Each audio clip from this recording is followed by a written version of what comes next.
भारतीय किसान यूनियन धर्मेंद्र मलिक की कूड़ा जलाने पर सख्त चेतावनी, एनजीटी तक जाने का ऐलान। मुजफ्फरनगर में कूड़ा और आरडीएफ जलाने के खिलाफ सख्त रुख अपनाते हुए सामाजिक कार्यकर्ता धर्मेंद्र मलिक ने चेतावनी दी कि जिले में किसी भी हालत में कूड़ा नहीं जलने दिया जाएगा।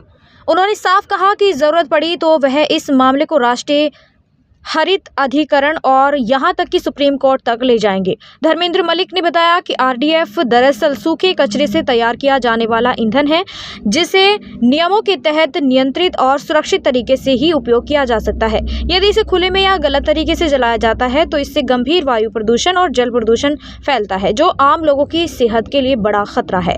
उन्होंने आरोप लगाया कि जिले में कुछ फैक्ट्रियां द्वारा नियमों का उल्लंघन कर आरडीएफ जलाया जा रहा है। इसी क्रम में प्रदूषण फैलाने के आरोप में 17 फैक्ट्रियों को नोटिस जारी किए जाने का मामला सामने आया है। धर्मेंद्र मलिक ने मांग की कि केवल नोटिस देकर कार्रवाई पूरी न की जाए, बल्कि जिन फैक्ट्रियों से वायु और जल प्रदूषण फैल रहा है उनके खिलाफ एफआईआर दर्ज की जाए। धर्मेंद्र मलिक का कहना है कि प्रदूषण के कारण बच्चों, बुजुर्गों और बीमार लोगों पर सबसे ज्यादा असर पड़ता है। उन्होंने प्रशासन से अपील की कि कूड़ा और आरडीएफ के निस्तारण को लेकर सख्त निगरानी रखी जाए और दोषियों पर कड़ी कानूनी कार्रवाई हो। साथ ही चेतावनी दी कि यदि समय रहते ठोस कदम नहीं उठाए गए तो वह जनहित में आंदोलन और कानूनी लड़ाई तेज करेंगे। तो धर्मेंद्र भाई, आरडीएफ को लेकर लगातार मुजफ्फरनगर में बवाल हो रहा है, तो उसको लेकर क्या कहना चाहेंगे? आरडीएफ को लेकर फैक्ट्री मालिक कह रहे हैं कि आरडीएफ हम जरूर जलाएंगे, उसको लेकर क्या कहना है? नहीं, देखिए, जो ये कह रहा है ना कि हम जरूर जलाएंगे, उसको ये भी कहना चाहिए कि कैसे जलाएंगे। उसके नियम है, कानून है। आप आरडीएफ जला ही नहीं सकते, ये मैं दावे के साथ कह रहा हूँ।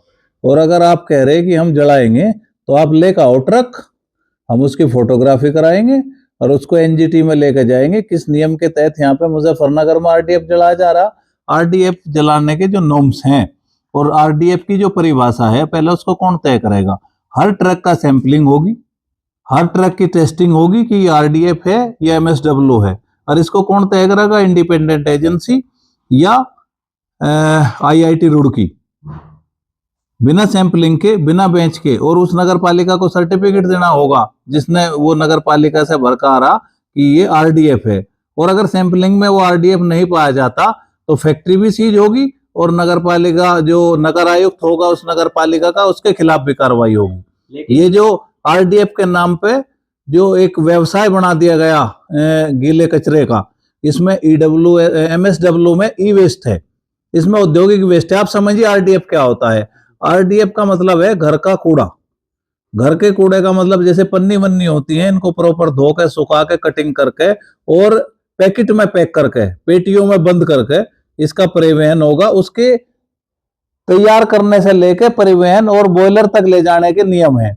हर एक नियम का पालन होगा। बिना नियम के पालन के, पंकज अग्रवाल कोई व्यक्तिगत मैं नहीं कहना चाहता, पूरी एसोसिएशन को कहना चाहता हूं कि बिना नॉर्म्स के आप कुछ भी नहीं कर सकते।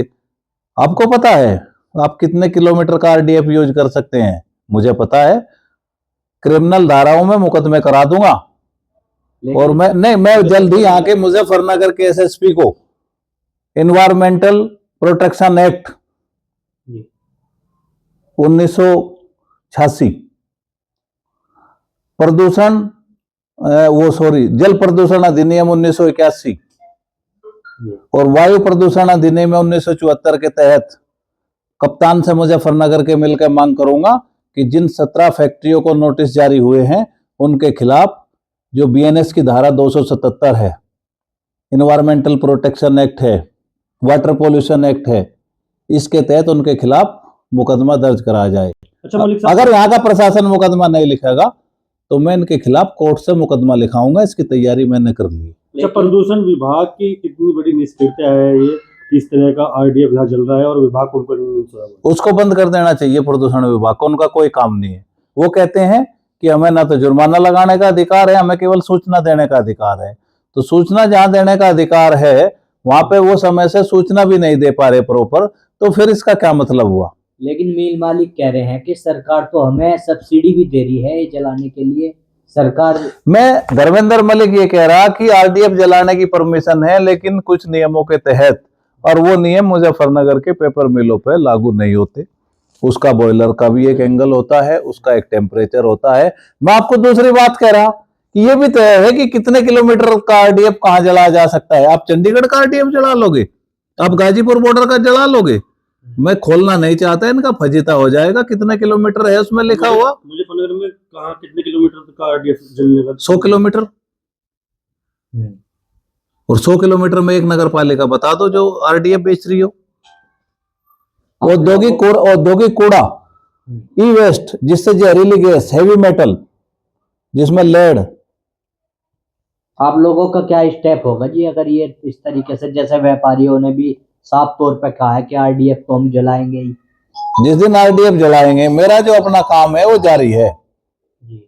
जिस दिन फैक्ट्री में आरडीएफ जलेगा और खुलेआम उसमें आरडीएफ का ट्रक जाएगा, उस फैक्ट्री के गेट के बीच में रोक के ट्रक और पोल्यूशन अफसर को और सेंट्रल पोल्यूशन बोर्ड की टीम को बुला के उस दिन बताऊंगा आरडीएफ कैसे जलाएंगे। मॉनिटरिंग कर रहे हैं आप इसकी?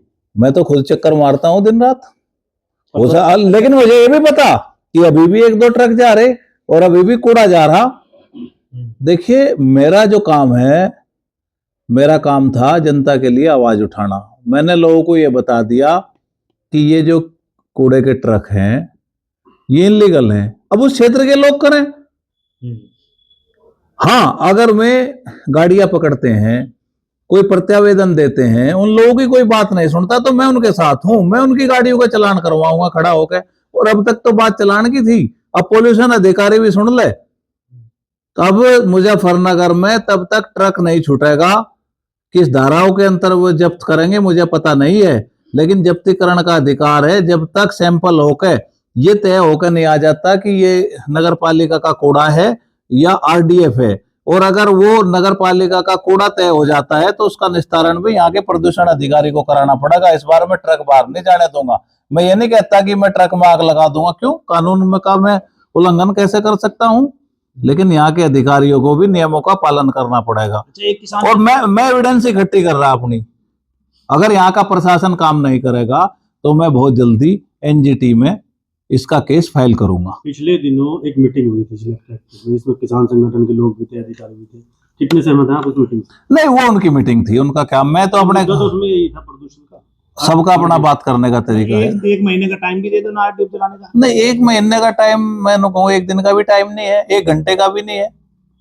आप बताओ मुझे कि वहां पे कोई ट्रक जा रहा हमारा आपके साथ अभी चल रहा? क्या मीटिंग खाना पूर्ति के लिए थी? और वो जाने कहीं के लिए थी, मेरा अपना काम है, वो जा रही है। गुमराह किसी को नहीं करना चाहिए। जनता का मुद्दा है, जनता लड़ेगी। जनता को हमने बता दिया है। और मैं फिर अपील करता हूं आपके माध्यम से कि सुनो भाई, चांदपुर, मखियाली, धंधेड़ा, जट मुंजेड़ा और ये भंडूर, आपको कैंसर बांट दिया। धमकी दोगे कि चाबी सौंप देंगे? आप हमें मौत बांटोगे और चाबी सौंप आसान कर रहे? सौंप दो चाबी। नियम के विरुद्ध अगर आपने काम किया तो इन फैक्ट्रियों की चिमनियों से धुआं नहीं निकलेगा। एक बात मैं और बता दूं, आरडीएफ जलाएंगे, उनके बोर्ड पर नाम लिखा हुआ है, उन्होंने कौन इन्वायरमेंट का साइंटिस्ट रख रखा। आरडीएफ जो जलाएगा उसको एक इन्वायरमेंट का साइंटिस्ट रखना पड़ेगा, उसको एक वाटर पोल्यूशन वाला वाटर का साइंटिस्ट रखना पड़ेगा और उसको बताना पड़ेगा कि हमारे यहाँ कौन कौन। और तीसरी बात, इन्वायरमेंट की थर्ड पार्टी अकाउंटेबिलिटी, एक इंडिपेंडेंट एजेंसी उस क्षेत्र का सर्वे करेगी और वो तय करेगी कि यहाँ पे पर्यावरण की दशा और दिशा में क्या परिवर्तन हुए हैं। अगर वहां पे पर्यावरण अनुकूल नहीं है, किसकी औकात है आरडीएफ जला देगा कानून के खिलाफ? मैं ये कह रहा कि इतने कानून है पंकज अग्रवाल जी कि भूल जाओगे, आरडीएफ का नाम भी नहीं लो, ये और कहोगे। आप कह रहे मैं इनको बंद कर दूंगा। मैं कह रहा कि आप तो कुशामंद करने आओगे व्यक्तिगत रूप से कि आप कंप्लेंट वापस ले लो। बंद मैं करा दूंगा, लेकिन मैं लोगों के रोजगार के ऊपर अटैक नहीं करता। अगर आपने 19-20 तो मैं मान लूंगा, अगर यही चलता रहा, अभी तो मैं सूची बना रहा हूं। मैं यहाँ पे एक बहुत जल्द एक जन सुनवाई करूंगा, उसमें मैंने स्पीकर भी तय कर लिए। एक बहुत बड़े पर्यावरण को मैं उसमें बुला रहा, पर्यावरणविद आएंगे, एक जल पुरुष आएंगे, सब लोग मिलकर हम सब गांव की एक जन सुनवाई करेंगे। उसमें हम लोगों को आमंत्रित करेंगे, लोग हमें बताएंगे कि हमको क्या क्या परेशानी है। त्वचा की बीमारी है, हेपेटाइटिस की बीमारी है, कैंसर की बीमारी है, श्वास की बीमारी है, हम सबको लिस्टेड करेंगे और पूरी की पूरी रिपोर्ट एनजीटी और सुप्रीम कोर्ट को देंगे।